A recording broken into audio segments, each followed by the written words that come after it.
दोस्तों, इस धरती पर अगर कोई सबसे ज़्यादा रहस्यमय और अद्भुत पर्वत है तो वो है कैलाश पर्वत। ये एक ऐसा पर्वत है जिसको लेकर बहुत समय से वैज्ञानिकों और धार्मिक लोगों के बीच मतभेद है। वैज्ञानिक कहते हैं इसके ऊपर और अंदर कुछ तो है जिसके कारण इस पर्वत पर चढ़ पाना नामुमकिन है। दूसरी तरफ धार्मिक लोग कहते हैं कि इसके ऊपर भगवान शिव का वास है और इसके अंदर सभी देवी देवता और महान आत्माएं रहते हैं। पर वैज्ञानिक इसे नहीं मानते। पर आश्चर्य की बात तो ये है कि वैज्ञानिकों ने तमाम कोशिश कर ली, पर वे इस पर्वत की चोटी पर पहुंचना तो दूर, वे इस पर्वत पर आधा भी नहीं चढ़ पाए। वे ये कहने लगे कि ऊपर चढ़ते वक्त ऐसा लगता है कि कोई ये नहीं चाहता कि हम इस पर्वत के ऊपर चढ़ें। अचानक रास्ते खो जाते हैं, जोर की आंधियां चलने लगती है और एक अनजाना सा डर सताने लगता है।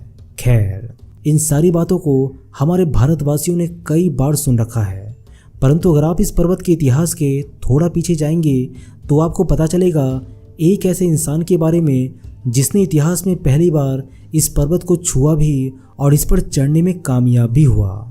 वो जब कैलाश के ऊपर पहुंचा तो उसने वो देखा जिसे सुनकर आप आश्चर्यचकित हो जाएंगे, और ये बात उसने खुद पूरी दुनिया को बताई। लेकिन हैरानी की बात तो ये है कि सदियों बीत गए पर आज तक उसके बाद से कोई भी इंसान इस पर्वत पर नहीं चढ़ पाया। आखिर कौन है वो और वो कैसे चढ़ गया कैलाश पर्वत के ऊपर और उसने ऊपर क्या देखा? इन सारे रहस्यों को जानने के लिए इस वीडियो को बड़े ध्यान से और एंड तक देखिएगा। तिब्बत की धरती आध्यात्म और मानवीय चेतना को समर्पित रही है। इस धरती ने कई महापुरुषों को आत्मज्ञान दिया है जिन्होंने आगे चलकर दुनिया भर में उसका प्रचार प्रसार किया। तिब्बत की धरती पर आज से कई सैकड़ों साल पहले एक बच्चे ने जन्म लिया। जन्म लेने के कुछ ही साल बाद इसके पिता का देहांत हो गया।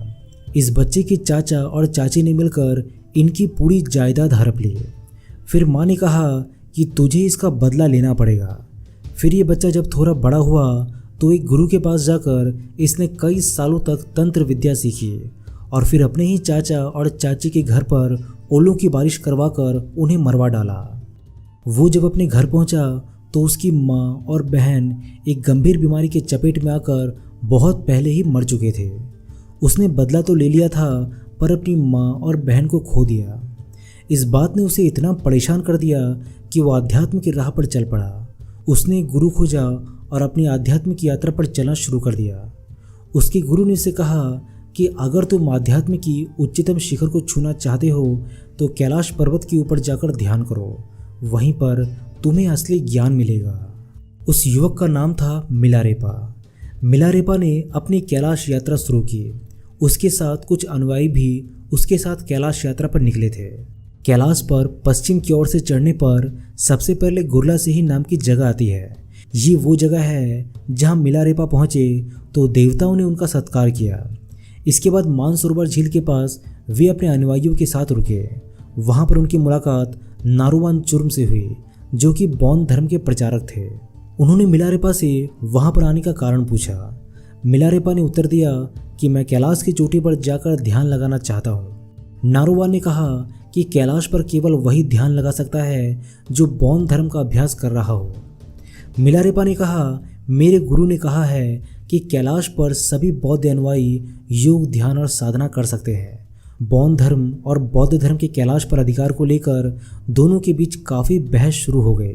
जब कोई हल नहीं निकला तो नारुवान ने कहा कि कल सुबह जो सबसे पहले कैलाश की चोटी पर पहुंचेगा, कैलाश पर उसी का वर्चस्व होगा।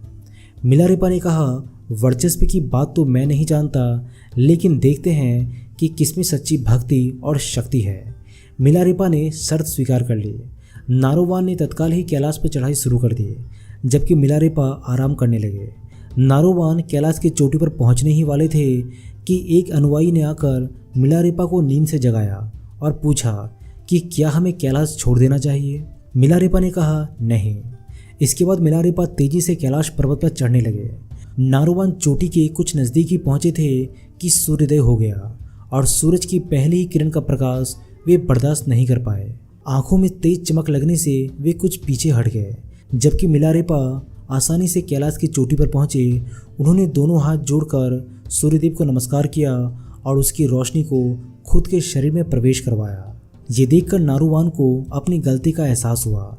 उसे अहंकार हो गया था कि कैलाश उसकी जागीर है और उन्होंने अपने किए की माफ़ी भी मांगी। मिलारेपा ने उसे माफ़ कर दिया। इसके बाद उन्होंने उस चोटी से कुछ बर्फ़ उठाकर नीचे फेंकी, जिससे एक छोटे पर्वत का निर्माण हुआ। मिलारेपा ने वो पर्वत नारुवान को देते हुए कहा कि ये बौद्ध धर्म के लिए है, जहाँ से तुम हमेशा कैलाश को देख सकते हो। आदिकाल से इस पर्वत को गैंगचुर्म यानी छोटे कैलाश के नाम से जाना गया। इस तरह मिलारेपा इतिहास के वो इकलौते मनुष्य हैं जिन्होंने कैलाश पर्वत की चढ़ाई पूरी की और फिर सालों तक वहाँ साधना भी की। दोस्तों, आपको जानकर ये आश्चर्य होगा कि मिलारेपा को ज्ञान की प्राप्ति होने के बाद उनके गुरु खुद उनके शिष्य बन गए थे। इस तरह वे इतिहास के पहले ऐसे इंसान बन गए जो कैलाश की चोटी पर भी पहुँचे और दिव्य ज्योति को अपने अंदर भी समाहित किया। उनके बाद से आज तक कोई भी इंसान कैलाश पर्वत पर नहीं चढ़ पाया। दोस्तों, वीडियो अगर अच्छा लगी तो वीडियो को लाइक, शेयर और चैनल को सब्सक्राइब करके बेल आइकन को प्रेस करना मत भूलिएगा। कमेंट बॉक्स में एक बार सच्चे दिल से हर हर महादेव जरूर लिखिएगा।